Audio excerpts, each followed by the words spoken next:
India and here, and she's going to share her experiences. ನಮಸ್ತೆ, ನಾನು ಕಂಗ್ಲೀಷಲ್ಲಿ ಮಾತಾಡ್ತೇನೆ, Kannada English mix ಮಾಡಿ. ಇಲ್ಲಿ ಮತ್ತೆ ಭಾರತದಲ್ಲಿ ಎರಡೂ ಕಡೆ ಮಕ್ಕಳನ್ನು ಬೆಳೆಸಿದ ಅನುಭವ ಬಹುಶಃ ನನ್ನ ಪೇರೆಂಟಿಂಗ್ ಸ್ಟೈಲಿಗೆ ನನ್ನ ಚೈಲ್ಡ್ಹುಡ್ ಕೂಡ ಸ್ವಲ್ಪ ಕಾರಣ ಆಗಿರ್ಬೋದು ಅಂತ ಹೇಳ್ತೇನೆ. ನಾನು ಸ್ವಭಾವತಃ ಸ್ವಲ್ಪ ರೆಬೆಲ್. ಹೀಗೆ ಯಾಕಿರಬೇಕು, ಹಾಗೆ ಯಾಕಿರಬೇಕು ಅನ್ನೋ ಒಂದು ಪ್ರಶ್ನೆ ಮಾಡುವ ಸ್ವಭಾವದಿಂದ ನಾನು ಮಕ್ಕಳನ್ನ ಬೆಳೆಸುವಾಗಲೂ ಆ ಪ್ರಶ್ನೆಯನ್ನು ಇಟ್ಟುಕೊಂಡೇ ಬೆಳೆಸ್ತಾ ಇದ್ದೆ. ಅವರನ್ನು ಬೇರೆ ಥರದಲ್ಲಿ, ಬೇರೆ ದಾರಿಯಲ್ಲಿ ಅವರ ನೋಟವನ್ನು ಹೂಡಲಿಕ್ಕೆ ಪ್ರಯತ್ನ ಮಾಡ್ತಾ ಇದ್ದೆ. ಬಹುಶಃ ನನ್ನ ಪೇರೆಂಟಿಂಗ್ ಸ್ಟೈಲಿಗೆ ಅದು ಕಾರಣ ಆಗಿರಬಹುದು. ಜೊತೆಗೆ ನಾವಿಲ್ಲಿ ಮೊದಲ ಬಾರಿಗೆ ಬಂದಾಗ ನನ್ನ ಮಗನಿಗೆ 2 ವರ್ಷವೂ ಆಗಿರಲಿಲ್ಲ. ಆ ನಂತರ ನನ್ನ ಮಗಳು ಹುಟ್ಟಿದ್ಲು. ಭಾಷೆ ಆ ಮಕ್ಕಳನ್ನ ಇಲ್ಲಿಯ ಸಮುದಾಯದಲ್ಲಿ, ಇಲ್ಲಿಯ ವಾತಾವರಣದಲ್ಲಿ ಬೆಳೆಸ್ತಾ ಭಾಷೆಯನ್ನು ಉಳಿಸ್ಕೊಳ್ಳೋದು. ನಮಗೆ ಕನ್ನಡ ಮಾತ್ರ ಅಲ್ಲ, ನಮ್ಮ ಮನೆ ಮಾತು ತುಳು, ಆ 2 ಭಾಷೆಯನ್ನು ಮಕ್ಕಳಿಗೆ ಕೊಡೋದು. ಹೊರಗಿನ ವಾತಾವರಣಕ್ಕೆ ಇಂಗ್ಲೀಷನ್ನು ಅವರಿಗೆ ಕಟ್ಟಿಕೊಡೋದು. ಈ 3 ಭಾಷೆಯನ್ನು ಮಕ್ಕಳಿಗೆ ತಿಳಿಸಿಕೊಡೋದು, ಆ ಭಾಷೆಯ ಜೊತೆಗೆ ಅವರನ್ನು ಬೆಳೆಸಿಕೊಡೋದು, ಭಾಷೆಯ ಜೊತೆಗೆ ನಮ್ಮ ಕಲ್ಚರನ್ನು ಅವರಿಗೆ ಹೇಳಿಕೊಡೋದು. ಇಂಥ ಒಂದು ಚಾಲೆಂಜ್ ಇತ್ತು. ವಿಶ್ವನಾಥ್ ಅವರು ಹೇಳಿದ್ರು 3 ವರ್ಷದವರೆಗೆ ಮಕ್ಕಳ 80% ಪರ್ಸನಾಲಿಟಿ ಬೆಳೀತದೆ ಅಂತೇಳಿ. ಇದು ಚೈಲ್ಡ್ ಸೈಕಾಲಜಿ ಓದಿದ್ದೇನೆ, ಹೌದು. 3 ವರ್ಷ ವಯಸ್ಸಿನ ಒಳಗೆ ಅವರ 80% ಪರ್ಸನಾಲಿಟಿ ಡೆವಲಪ್ ಆಗಿರುತ್ತದೆ. ಆ ಸಮಯದಲ್ಲಿ ನಾವು ಅವರನ್ನು ಯಾವ ರೀತಿ ನೋಡಿಕೊಳ್ತೇವೆ. 5 ವರ್ಷ ವಯಸ್ಸಿನ ತನಕ ಭಾಷೆಯ ಒಂದು ಚಾನಲೈಸಿಂಗ್ ಅಂತ ಹೇಳ್ತಾರೆ ಬ್ರೈನಲ್ಲಿ. ಭಾಷೆಗೆ ಬೇಕಾದ ಒಂದು ರೀತಿಯ ಜ್ಞಾನ ಮಾರ್ಗಗಳು, ಅದಕ್ಕೆ ಟೆಕ್ನಿಕಲ್ ವರ್ಡ್ಸ್ ಬೇರೆನೇ ಇರ್ತದೆ, ಅದು ಡೆವಲಪ್ ಆಗ್ತದೆ. ಅಂದರೆ ನೀವು ಭಾಷೆಯನ್ನು ಮಕ್ಕಳಿಗೆ ಕಲಿಸ್ಬೇಕಾದ್ರೆ 5 ವರ್ಷದ ಒಳಗೆ ಅವರಿಗೆ ಆ ಭಾಷೆಯಲ್ಲಿ ಒಂದು ರೀತಿಯ ಪ್ರೊಫಿಷಿಯನ್ಸಿಯನ್ನು ತೋರಿಸಿಕೊಡಬೇಕಾಗ್ತದೆ. ಆ ಭಾಷೆಯಲ್ಲೇ ಅವರು ಮನೆಯಲ್ಲಿ ಮಾತಾಡಬೇಕಾಗ್ತದೆ. ಅಂದರೆ ಹುಟ್ಟಿನಿಂದ ಆ ಮಕ್ಕಳು ಅಮ್ಮ ಅಪ್ಪ ಅಂತ ಹೇಳೋದು ಬಿಟ್ಟು 3ನೇ ಪದ ಅವರು ಇಂಗ್ಲೀಷಲ್ಲೇ ಹೇಳ್ತಾರೆ ಅಂತಂದ್ರೆ ಅಲ್ಲಿ ನೀವು ತಪ್ಪು ದಾರಿಯಲ್ಲಿದ್ದೀರಿ, ತಪ್ಪು ಹೆಜ್ಜೆಯಲ್ಲಿದ್ದೀರಿ. ಅವರು 5 ವರ್ಷದ ತನಕ ಮನೆಯಲ್ಲಿ ಕನ್ನಡ ಅಥವಾ ನಿಮ್ಮ ಬೇರೆ ಯಾವುದೇ ಮನೆ ಮಾತು, ಡೈಲೆಕ್ಟ್ ಬೇರೆ ಯಾವುದಿದ್ರು ಅದರಲ್ಲೇ ಮಾತಾಡೋದ್ರಿಂದ ಅವರಿಗೆ ಆ ಭಾಷೆಯ ಚಾನಲೈಸಿಂಗ್ ಡೆವಲಪ್ ಆಗಲಿಕ್ಕೆ ಒಳ್ಳೆಯದಾಗ್ತದೆ. ಆ ನಂತರ ಅವರು ಹೊರಗಿಂದ ಬೇರೆ ಭಾಷೆಯನ್ನು ಕಲಿತಾರೆ, ಕಲಿಯೋದೇ ಏನಿಲ್ಲ.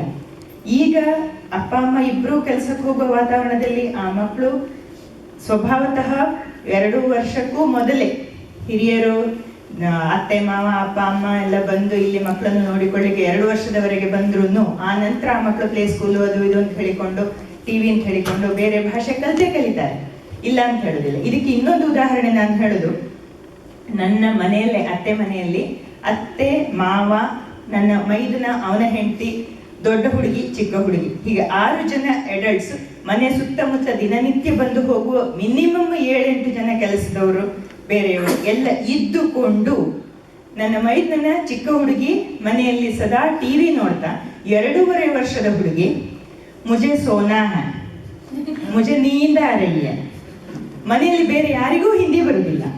ಇದು ಟಿವಿ ನೋಡಿ, ಇದು ಮಕ್ಕಳು ಭಾಷೆಯನ್ನು ಕಲಿಯುವ ರೀತಿ. ಭಾಷೆ ನಮಗೆ ಮುಖ್ಯವಾಗಿ ಪೇರೆಂಟ್ಸಿಗೆ, ಇಲ್ಲಿ ಮಕ್ಕಳನ್ನು ಬೆಳೆಸ್ತಾ ಇರೋ ಪೇರೆಂಟ್ಸಿಗೆ ದೊಡ್ಡ ಚಾಲೆಂಜ್ ಆಗಿರೋದು ಭಾಷೆ. ಅದಕ್ಕೋಸ್ಕರ ನಾನು ಮೊದಲಾಗಿ ಎತ್ತಿಕೊಂಡಿದ್ದೇನೆ. ಭಾಷೆ ಮಕ್ಕಳು ಸಹಜವಾಗಿ ಕಲಿತಾರೆ, ನಾವು ಅವರ ಜೊತೆ ಸಂವಹನವನ್ನು ಆ ಭಾಷೆಯಲ್ಲಿ ಇಟ್ಟುಕೊಳ್ಬೇಕಾಗ್ತದೆ. ನನ್ನ ಮಕ್ಕಳು, ಮಗ ಅಫ್ಕೋರ್ಸ್ ಇಲ್ಲಿ ಬರುವಾಗಲೇ 2 ವರ್ಷ, ಅವನು ಕನ್ನಡ ತುಳು 2ರಲ್ಲೂ ಒಂದು ಸ್ವಲ್ಪ ಮಾತಾಡ್ತಾ ಇದ್ದ. ಚಿಕ್ಕವಳು ಇಲ್ಲೇ ಹುಟ್ಟಿದ್ದಲ್ಲ ಸಾರಿ, ಅಲ್ಲಿ ಹುಟ್ಟಿ ಇಲ್ಲಿ ಬಂದದ್ದು, 2 ತಿಂಗಳ ಮಗನ ನಾನು ಕರ್ಕೊಂಡು ಬಂದದ್ದು. ಅವಳು ಈ ಭಾಷೆಯನ್ನ ಮನೆಯಲ್ಲಿ ನಾವು ಅದೇ ಭಾಷೆಯಲ್ಲಿ ಮಾತಾಡ್ತಾ ಇದ್ದರಿಂದ 2.5 ವರ್ಷಕ್ಕೆ ಕನ್ನಡ ತುಳು ಇಂಗ್ಲಿಷು 3 ಭಾಷೆಯಲ್ಲಿ ಮಾತಾಡ್ತಿದ್ಲು ಅವಳು. 2.5 ವರ್ಷಕ್ಕೆ, ಯಾಕಂದ್ರೆ ನಮ್ಮ ಮನೆಯಲ್ಲಿ ಆ ಥರದ ವಾತಾವರಣ ಇತ್ತು. ಮನೆಯಿಂದ ಹೊರಗೆ ಹೋದ್ರೆ ಇಂಗ್ಲಿಷಿನ ಫ್ರೆಂಡ್ಸ್ ಇದ್ರು, ಅಣ್ಣನ ಫ್ರೆಂಡ್ಸ್ ಅಂತ ಹೇಳಿಕೊಂಡು ಅವಳು ಇಂಗ್ಲಿಷಲ್ಲೂ ಮಾತಾಡ್ತಿದ್ಲು. ಅಣ್ಣನಿಗೂ ಇಲ್ಲದಷ್ಟು ಭಾಷೆಯ ಒಂದು ಫ್ಲೂಯೆನ್ಸಿ ಚಿಕ್ಕವಳಿಗಿತ್ತು. ಪ್ಲಸ್ ಮಕ್ಕಳ ಸ್ವಭಾವವನ್ನು ಬೇರೆ ಬೇರೆ ಆಗ್ತದೆ. ಇನ್ನು ಮಕ್ಕಳನ್ನ ಒಂದು ಸ್ವಲ್ಪ ಟೀನೇಜಿನ ನಂತರ, ಆ ವಯಸ್ಸಲ್ಲಿ ಫ್ರೀಡಮ್ ಅಂತೆಲ್ಲ ಹೇಳಿದ್ರು, ಅದನ್ನು ನಾನು ಪುನಃ ಮಾತಾಡ್ಲಿಕ್ಕೆ ಹೋದ್ರೆ ಸ್ವಲ್ಪ ಉದ್ದ ಆಗ್ತದೆ. ಹಾಗಾಗಿ ಆ ವಿಷಯವನ್ನು ನಾನು ಈಗ ಟಚ್ ಮಾಡೋದಿಲ್ಲ. ಕರಣ್ ಹೇಳಿದ ರೀತಿಯಲ್ಲಿ ನಮ್ಮ ವಾತಾವರಣವನ್ನು ಮಕ್ಕಳ ಮೇಲೆ ಹೇರೋದು, ಅಥವಾ ಮನೆಯ ವಾತಾವರಣ, ಸೋಷಿಯಲ್ ಸೆಟಪ್, ಇದೆಲ್ಲವೂ ಮಕ್ಕಳ ಮೇಲೆ ಪ್ರಭಾವ ಬೀರುತ್ತದೆ. ಆ ಎಕ್ಸ್ಪೆಕ್ಟೇಷನ್ ಲೆವೆಲ್ ಅದೆಲ್ಲ ಮಕ್ಕಳ ಮೇಲೆ ತುಂಬ ಪ್ರಭಾವ ಬೀರುತ್ತದೆ. ನಾವು ಅವರನ್ನು ಯಾವ ಎಕ್ಸ್ಪೆಕ್ಟೇಷನ್ನಲ್ಲಿ ಬೆಳೆಸ್ತೇವೆ ಅನ್ನೋದು ಕೂಡ ತುಂಬ ಮುಖ್ಯ ಆಗ್ತದೆ. ಪೇರೆಂಟಿಂಗ್ ಬಗ್ಗೆ ನಾನು ಹಿಪ್ನೋಥೆರಪಿಸ್ಟ್ ಅಂತ ನನ್ನ ಪರಿಚಯ ಮಾಡುವಾಗ ಹೇಳಿದರು, ಹಿಪ್ನೋಥೆರಪಿ ಮಾತ್ರ ಅಲ್ಲ, ಒಂದು ಸ್ವಲ್ಪ ಮಟ್ಟದ ಕೌನ್ಸಿಲಿಂಗ್ ಮಕ್ಕಳಿಗೆ ಒಂದು ಚೂರು ಗೈಡೆನ್ಸ್, ಮಕ್ಕಳಿಗೆ ಕೌನ್ಸಿಲಿಂಗು, ಹಿಪ್ನೋಥೆರಪಿ ಅದೆಲ್ಲವನ್ನೂ ಮಾಡ್ತೇನೆ. ಈ ಬೇಸಿಸ್ ಅಲ್ಲಿ ನನ್ನ ಜ್ಞಾನ, ನನ್ನ ವಿಷಯ, ನನ್ನ ನಿಲುವು ಎಲ್ಲವೂ ಬದಲಾಗ್ತಾ ಹೋಗ್ತದೆ. ನಾನು ಹಿಂದಿದ್ದ ಹಾಗೆ ಈಗಿಲ್ಲ. ಆದರೂ ನನ್ನ ಮಗ ಇಲ್ಲಿ ಹೈಸ್ಕೂಲಿಗೆ ಹೋಗ್ತಾ ಇದ್ದಾಗ ನಾನು ಅವನಿಗೆ ಕೊಟ್ಟ ಒಂದು ಸ್ಪಷ್ಟ ನಿರ್ದೇಶನ ಅಂತಂದ್ರೆ, ಮಗ ನಿನಗೆ ಯಾರಾದ್ರೂ ಹುಡುಗಿ ಇಷ್ಟ ಆದ್ರೆ, ಯಾರದಾದ್ರೂ ಜೊತೆಗೆ ಡೇಟಿಂಗ್ ಹೋಗ್ಬೇಕಾದ್ರೆ ನೀನ್ ನನಗೊಂದು ಹೇಳಿಬಿಡು, ನನಗೆ ಊರು ಸುದ್ದಿ ಬರೋದು ಬೇಡ ಅಂತ. ನಾನು ಅವನಿಗೆ ಕೊಟ್ಟ ನಿರ್ದೇಶನ ಇಟ್ಟು ಹೋಗ್ಬೇಡ ಮಾಡಬೇಡ ಅಂತ ಹೇಳಿದ್ದಲ್ಲ, ನನಗೆ ಊರು ಸುದ್ದಿ ಬರೋದು ಬೇಡ. So that gives him how far he can go and how much he can go and how he can go. ಅಂದ್ರೆ ಹೋಗು, ಅದರಲ್ಲಿ ಅಡ್ಡಿ ಇಲ್ಲ ಅನ್ನೋ ಸೂಚನೆಯೂ ಸಿಗ್ತದೆ, ಅದನ್ನು ನನಗೆ ತಿಳಿಸು ಅನ್ನೋ ಸೂಚನೆಯೂ ಇರ್ತದೆ. ನನಗೆ ಊರು ಸುದ್ದಿ ಬರೋದು ಬೇಡ, ನೀನ್ ನನಗೆ ಹೇಳು, ನಿನಗೆ ಯಾರು, ಅವನಿಗೆ ಈಗಲೂ ಹೇಳೋದು ನಾನು ಅದನ್ನೇ. ಅವನಿಗೆ 24 ವರ್ಷ. ನಿನಗೆ ಯಾರಾದ್ರೂ ಇಷ್ಟ ಆಗಿದ್ರೆ, ಹುಡುಗಿ ನಾನು ನೋಡ್ಬೇಕಾ ನೀನ್ ನೋಡ್ತೀಯ ಅದೆಲ್ಲ ಬೇರೆ ಪ್ರಶ್ನೆ, ನಿನಗೆ ಯಾರಾದ್ರೂ ಇಷ್ಟ ಆಗಿದ್ರೆ ನೀನ್ ನನಗೆ ಹೇಳು, ಊರು ನನಗೆ ಸುದ್ದಿ ಬರೋದು ಬೇಡ ಅಂದ್ರೆ ಅವನಿಗೆ ಆ ಫ್ರೀಡಮ್ಮಿನ ಪರಿಧಿ ಗೊತ್ತಾಗ್ತದೆ. ನಾವು ಮಕ್ಕಳನ್ನ ಕಟ್ಟಿ ಹಾಕಿದ್ದಷ್ಟು, ನಿಮ್ಗೆ ಭಾರತದಲ್ಲಿ ಬೆಳೆದವರಿಗೆ ಹಸುವನ್ನು ಕಟ್ಟಿ ಹಾಕುವ ವಿಷಯ ಗೊತ್ತಿರಬಹುದು, ಹಸುವನ್ನ ಮೇಲೆ ಕಟ್ಟಿ ಹಾಕ್ತಾ ಇದ್ದ ವಿಷಯ ಗೊತ್ತಿರಬಹುದು. ಒಂದು ಗೂಟ ಹಾಕಿ ಹಗ್ಗ ಹಾಕಿ ಕಟ್ತಾರೆ, ಅಷ್ಟೇ ಪರಿಧಿ. ಗೂಟ ಹಾಕಿ ಕಟ್ಟಿದಾಗ ಹಸು ಆ ಪರಿಧಿಯ ಬದಿಯಲ್ಲಿ ಮೇಯ್ತಾ ಇರ್ತದೆ. ಗಮನಿಸಿದ್ದ ನೆನ್ಪುಂಟಾ ನಿಮ್ಗೆ? ಅದೇ ಬೇಲಿಯ ಜಾಗದ ಒಳಗೆ ಬಿಟ್ಟರೆ ಅದು ಅಷ್ಟರಲ್ಲಿ ಫ್ರೀಯಾಗಿ ಓಡಾಡ್ಕೊಂಡಿರ್ತದೆ. ಹಗ್ಗ ಹಾಕಿ ಬಿಟ್ಟಾಗ ಆ ಪರಿಧಿ ಹಗ್ಗದ ಉದ್ದದ ಕೊನೆಯಲ್ಲಿ ಹೋಗಿ ಹಗ್ಗವನ್ನು ಎಳ್ಕೊಳ್ಳಿಕ್ಕೆ ನೋಡ್ತದೆ. ಬೇಲಿ ಒಳಗೆ ಬಿಟ್ಟಾಗ ಬೇಲಿಯನ್ನು ದುಡ್ಲಿಕ್ಕೆ ಪ್ರಯತ್ನ ಮಾಡುದಿಲ್ಲ. ಮಕ್ಕಳನ್ನು ಬೆಳೆಸುವಲ್ಲಿ ಕೂಡ ನಾವು ಕಟ್ಟಿಕೊಡುವ ಈ ಬೌಂಡ್ರಿ ಅದೇ ರೀತಿಯದ್ದು. ಬೌಂಡ್ರಿ ಕಟ್ಟಿ ಮಕ್ಕಳನ್ನ ದೊಡ್ಡಗೆ ಫ್ರೀ ಆಗಿ ಬಿಟ್ಟುಬಿಡಿ. ಆ ಬೌಂಡ್ರಿ ಹೇಗೆ ಕಟ್ತೀರಿ ಅದು ನಿಮ್ಗೆ ಬಿಟ್ಟದ್ದು. ನಾನು ಅದನ್ನ ನಿಮ್ಗೆ ಬೌಂಡ್ರಿ ಕಟ್ಟಿಕೊಡ್ಲಿಕ್ಕೆ ಆಗೋದಿಲ್ಲ. ನಿಮ್ಮ ಮನೆಯ ವಾತಾವರಣ, ನಿಮ್ಮ ಪರಿಧಿ, ನಿಮ್ಮ ನಿಲುವು, ನಿಮ್ಮ ಉದ್ದೇಶ ಏನುಂಟು ಅದನ್ನ ನೀವು ತಿಳ್ಕೊಂಡು ಮಕ್ಕಳಿಗೆ ಆ ಪರಿಧಿಯನ್ನ ಕಟ್ಟಿಕೊಡಿ. ಪರಿಧಿಯೊಳಗೆ ಮಕ್ಕಳನ್ನ ಬಿಟ್ಟುಬಿಡಿ. ಆವಾಗ ಅವರ ಸ್ವಂತಿಕೆಯನ್ನು ಹೇಳಿದ್ರು, ಸ್ವಂತಿಕೆಯನ್ನು ಬೆಳೆಸ್ಕೊಳ್ಳೋ ಬಗ್ಗೆ. ಸ್ವಂತಿಕೆಯನ್ನು ಬೆಳೆಸ್ಕೊಳ್ಳಿಕ್ಕಾಗ್ತದೆ, ಅವರ ನಿಲುವನ್ನು ಅವರು ಕಂಡುಕೊಳ್ಳಿಕ್ಕಾಗ್ತದೆ, ಅವರ ಸ್ಟ್ರೆಂತ್ ಏನು, ವೀಕ್ನೆಸ್ ಏನು ಕಂಡುಕೊಳ್ತಾರೆ. ಅಲ್ಲಿ ರಿಸ್ಕ್ ಕಡಿಮೆ ಇರ್ತದೆ, ಯಾಕಂದ್ರೆ ನೀವು ಆಲ್ರೆಡಿ ಪರಿಧಿ ಕಟ್ಟಿಕೊಟ್ಟಿದ್ದೀರಿ ಅವರಿಗೆ. ಪರಿಧಿಯಿಂದ ಹೊರಗೆ ರಿಸ್ಕ್ ಉಂಟು, ನಿಮ್ಗೆ ಗೊತ್ತುಂಟು. ಪರಿಧಿಯನ್ನ ನೀವು ಕಟ್ಟಿಕೊಟ್ಟಿದ್ದೀರಿ, ಆ ಪರಿಧಿಯ ಒಳಗೆ ಅವರು ಸೇಫ್ ಆಗಿರ್ತಾರೆ ಅನ್ನೋ ಕಾನ್ಫಿಡೆನ್ಸ್ ಅಲ್ಲಿ ಅವರನ್ನು ಬಿಟ್ಟುಬಿಡಿ. ಇದಕ್ಕೆ ನಾನು ಮಾಡಿದ್ದು ಇನ್ನೊಂದು, ನಾವು ಭಾರತಕ್ಕೆ ಹೋಗ್ತಾ ಬರ್ತಾ ಇದ್ದೇವೆ, 2-3 ಸರ್ತಿ ಮಕ್ಕಳನ್ನ ಕರ್ಕೊಂಡು ಹೋಗ್ತಾ ಬರ್ತಾ ಇದ್ದೆವು. ಅಂದ್ರೆ ಅಲ್ಲೇ ಉಳಿಲಿಕ್ಕೆ 1.5 ವರ್ಷ 2 ವರ್ಷ ಅಂತ ಹೇಳ್ಕೊಂಡು. ಹಾಗೆ ಹೋದಾಗ 2003 ನನ್ನ ಮಗನಿಗೆ 13, ಮಗಳಿಗೆ 9. ಹಾಗೆ ಹೋದಾಗ ಮಣಿಪಾಲದಲ್ಲಿ ನಾವು ನೆಲೆಸಿದ್ದು, ನಮ್ಮ ಮನೆ ಇದ್ದದ್ದು ಕಾರ್ಕಳದಲ್ಲಿ ನನ್ನ ಅತ್ತೆ ಮನೆ. ಇಬ್ಬರೇ ಮಕ್ಕಳನ್ನ ಒಂದು ಸರ್ತಿ ನಾನು ಬಸ್ಸಲ್ಲಿ ಅವರನ್ನ ಕರ್ಕೊಂಡು ಹೋಗಿ ಬಿಟ್ಟು ಅಲ್ಲಿಂದ ಮತ್ತೆ ವಾಪಸ್ ಬಸ್ಸಲ್ಲಿ ಕರ್ಕೊಂಡು ಬಂದಿದ್ದೇನೆ. 2ನೇ ಸರ್ತಿಗೆ ಬಸ್ ಸ್ಟ್ಯಾಂಡಿಗೆ ಹೋಗಿ ಅವರಿಬ್ಬರನ್ನ ಬಸ್ಸಲ್ಲಿ ಹತ್ತಿಸಿ ಕೂರಿಸ್ಬಿಟ್ಟೆ. ಟಿಕೆಟಿನ ದುಡ್ಡು ಕೂಡ ಮಗನ ಕೈಯಲ್ಲಿ ಕೊಟ್ಟೆ. 13 ವರ್ಷದ ಹುಡುಗನಿಗೆ, ಇಲ್ಲಿಂದ ಹೋದ ಹುಡುಗನಿಗೆ.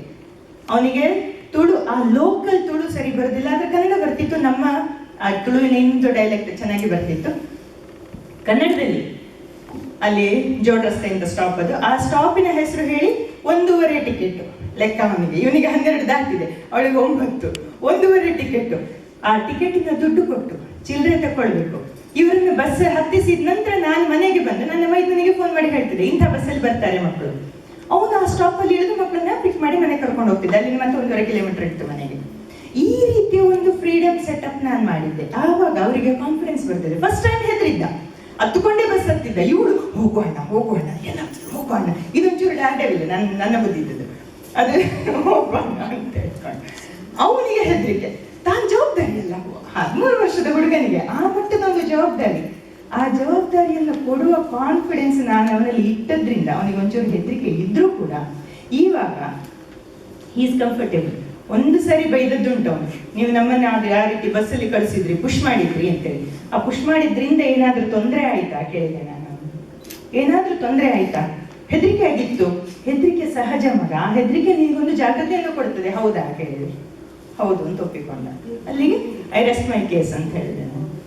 ಸೊ ಅವರಿಗೆ ಯಾಕೆ ಮಾಡ್ತೇವೆ ಅನ್ನೋದನ್ನ ಹೇಳೋದು ಒಂದು, ಅದನ್ನ ಮಾಡಿ ತೋರಿಸೋದು ಒಂದು ದಾರಿ. ನಾನು ಫಸ್ಟೇ ಹೋಗಿ ತೋರಿಸಿದ್ದೇನೆ, ಹೀಗೆ ಇಂಥಲ್ಲಿ ಇಳಿಬೇಕು, ಇಂಥ ಜಾಗ ಫಸ್ಟೇ ತೋರಿಸಿದ್ದೇನೆ. ಆಮೇಲೆ ಚಿಕ್ಕಪ್ಪನ ನಂಬರು ಅವನಿಗೆ ಕೊಟ್ಟಿದ್ದೇನೆ. ಇದೆಲ್ಲ ಮಾಡಿ ಆ ಪ್ರಿಕಾಷನ್ಸ್ ಕೊಟ್ಟು ನಾವು ಅವರನ್ನು ಫ್ರೀಡಮ್ ಅಲ್ಲಿ ಬಿಡುದು, ಪರಿಧಿ ಕಟ್ಟಿ ಅವರಿಗೆ ಸ್ವಾತಂತ್ರ್ಯ ಕೊಡುದು. ಇದನ್ನು ನಾವು ಮಾಡಿಕೊಂಡು ಬಂದಾಗ ಓಪನ್ ಕಮ್ಯುನಿಕೇಶನ್, ಮಕ್ಕಳ ಜೊತೆ ಸಂವಹನ, ಎಲ್ಲ ವಿಚಾರಗಳು ಬಂತು. ನಾನೆಲ್ಲವನ್ನು ಮತ್ತೆ ಟಚ್ ಮಾಡ್ತಾ ಇದ್ದೇನೆ. ಅದನ್ನ ನಾವು ಬೆಳೆಸ್ಕೊಂಡು ಹೋಗ್ಲಿಕ್ಕೆ, ಅದನ್ನ ಪ್ರಾಕ್ಟಿಕಲ್ ಆಗಿ ಮಾಡಿ ತೋರಿಸೋದು ಹೇಗೆ ಅಂತ ನಾನು ಮಾಡಿದ್ದೇನೆ. ಅದಕ್ಕೋಸ್ಕರ ಇಲ್ಲಿ ಉದಾಹರಣೆ ಕೊಡ್ತಾ ಇದ್ದೇನೆ. ನಾನು ಜನರಲೈಸ್ ಆಗಿ ಪೇರೆಂಟಿಂಗ್ ಸ್ಟೈಲ್ ಬಗ್ಗೆ ಮಾತಾಡ್ತಾ ಇಲ್ಲ, ನನ್ನ ಅನುಭವ, ನಾನು ಪೇರೆಂಟಿಂಗ್ ಯಾವ ರೀತಿ ಮಾಡಿದೆ ಅನ್ನೋದನ್ನ ನಿಮಗೆ ಹೇಳ್ತಾ ಇದ್ದೇನೆ. ನಿಮ್ಮ ಪರಿಧಿಯನ್ನ ನೀವೇ ಕಂಡುಕೊಳ್ಬೇಕು. ನಿಮ್ಮ ಮಕ್ಕಳ ಜೊತೆ ಸಂವಹನದ ಮಾಧ್ಯಮವನ್ನ ನೀವೇ ಕಂಡುಕೊಳ್ಬೇಕು. ಅದು ನಿಮ್ಮ ಒಳಗೆ, ನಿಮ್ಮ ಸಂಸಾರದ ಒಳಗೆ ನಿಮ್ಗೆ ಗೊತ್ತಿರುವಂತಹ ವಿಚಾರ. ಅದನ್ನ ಇನ್ನೊಬ್ರು ಹೇಳಿಕೊಟ್ಟು ಬರುವಂತದ್ದಲ್ಲ. A parent is born when a child is born. Parent ಸ್ವಭಾವತಃ ಪೇರೆಂಟ್ ಆಗಿ ಇರುವುದಿಲ್ಲ. ಮಗು ಹುಟ್ಟುತ್ತಾನೆ, ಆ ಪೇರೆಂಟ್ ಕೂಡ ಹುಟ್ಟಿರ್ತಾರೆ. ಸೊ ಮಗುವಿಗೆ 1 ವರ್ಷ ಅಂತಂದ್ರೆ ಆ ಪೇರೆಂಟಿಗೂ 1 ವರ್ಷ, ಅವ್ರಿಗೆ 25-26 ವರ್ಷ ಆಗಿರಬಹುದು. ಆದ್ರೆ ಪೇರೆಂಟಿಗೆ ಆ 1 ವರ್ಷ. ಮಗು ಬೆಳೀತಾ ಬೆಳೀತಾ ಬೆಳೀತಾ ಮಗುವಿನ ಜೊತೆಗೆ ನಾವು ಕಲಿತೇವೆ. ಈ ಮಾತಿನ ಜೊತೆಗೆ ನಾವು ಕಲಿತಾನೆ ಸಾಗೋಣ. ನಮ್ಮ ಕಲಿಕೆಯನ್ನು ಹಂಚಿಕೊಳ್ಳುವ, ಒಬ್ಬರಿಂದೊಬ್ರು ಪೂರಕವಾಗಿ ಮುಂದುವರಿಯ. ನನ್ನ ಮಾತನ್ನು ಮುಗಿಸ್ತೇನೆ.